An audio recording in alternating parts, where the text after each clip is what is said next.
Hi everybody, today I am going to be talking about Maxine Greene. Um, let's hop right into it. Alright, so who was Maxine Greene? She was born December 23rd, 1917, and she passed away May 29th in 2014. So Maxine Greene was a very well-decorated woman. She got her undergraduate at Berkeley, um, and she also got a degree from Barnard College in 1938. In 1949, she got a master's degree at NYU, and then she stayed at NYU for her PhD, which she got in philosophy of education in 1955. Um, she was an associate professor at Montclair and Brooklyn College for quite a few years. Um, she was the founder of the Maxine Greene Foundation for Social Imagination. She was also the founder of Maxine Greene Center for Social Imagination. And she was known to be compared to John Dewey in a lot of her ideology, and a lot of people said that she was a direct descendant or a direct disciple of John Dewey himself. So for Greene's philosophy, she had social imagination. Um, so Greene kind of described her philosophy as utilizing the arts to understand other people's points of view.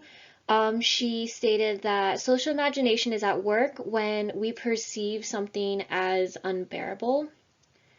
Um, for social thinking, we must develop a utopian way of thinking, which would be being very positive and utilizing paintings, music, or anything that'll create some form of communication between different thoughts and different viewpoints.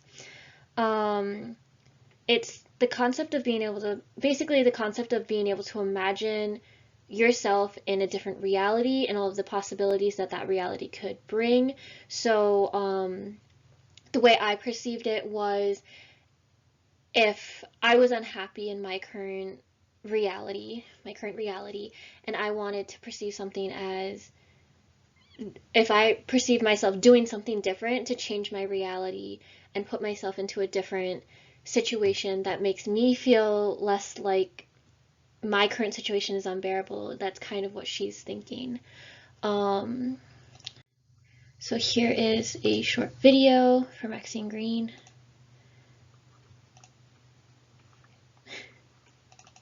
There you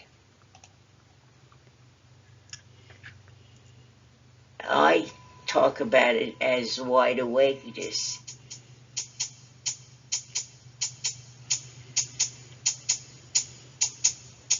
Friday, when I give my paper, I realize I'm using as my text Auden's Musée des Beaux-Arts about the Bruegel painting of Icarus falling from the sky, and how the beautiful ship passes by and pays no attention to the white lace disappearing in the green.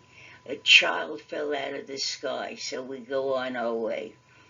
Yes, art uh, makes something so present, it's almost unendurable.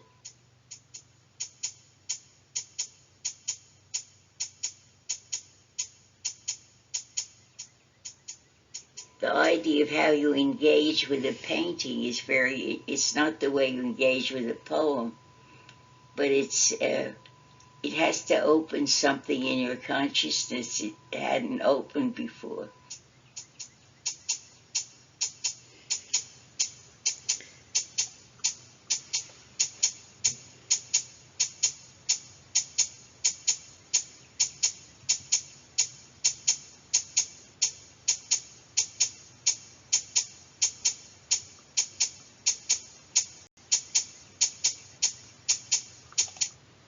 go. Okay.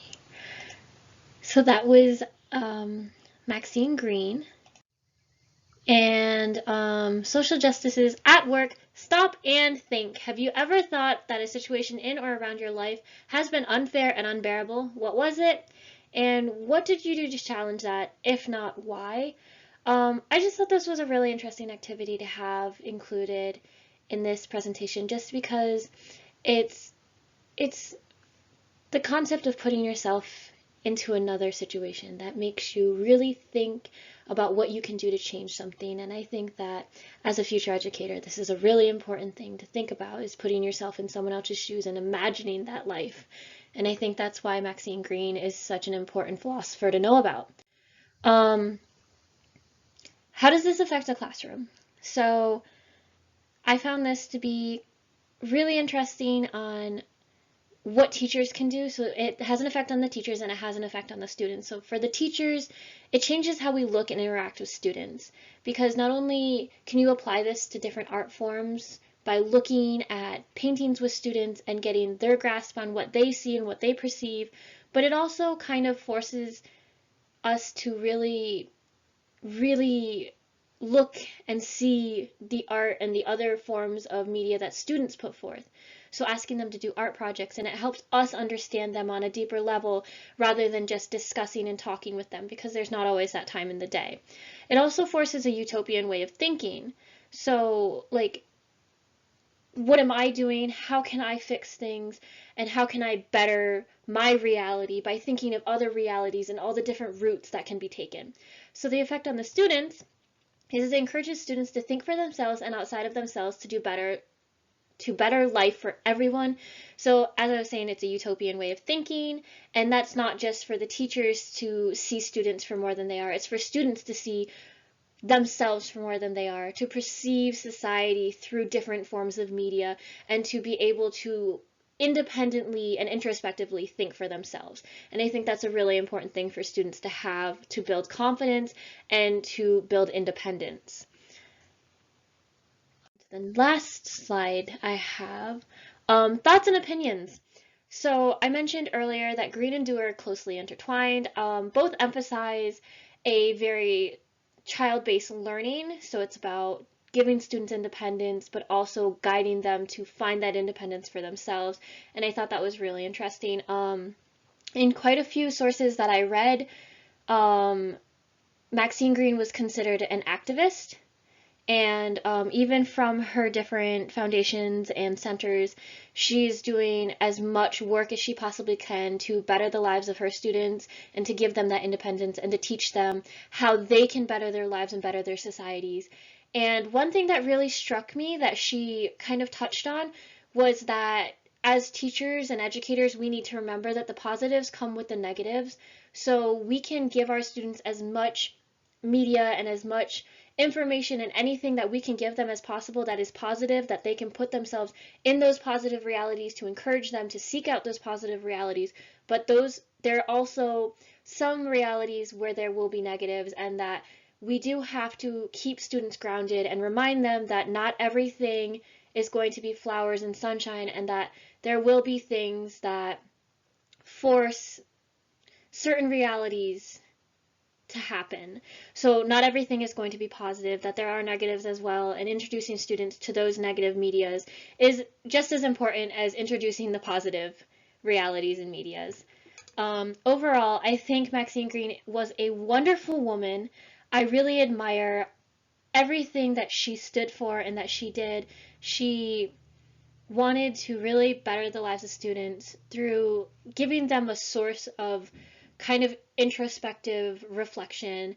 And I think that's a really, really cool thing to be able to teach students.